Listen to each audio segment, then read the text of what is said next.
Kayo, manahimik! Tay! Tay! Alam ko ang ugali nyo. Hindi kayo marunong umamin sa inyong mga kasalanan. Ayaw na ayaw ninyong pinagsasabihan. Mula pa noon, si Oka ang pinapaako ninyo ng mga kasalanan kapag kayo'y may mga katarantaduang nagawa.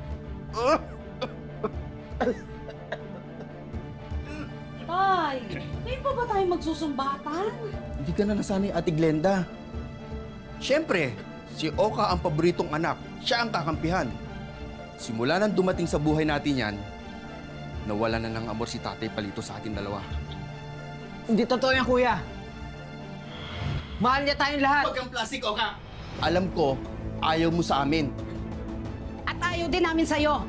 Hindi ka namin matatanggap na kapatid dahil anak ka lang sa labas.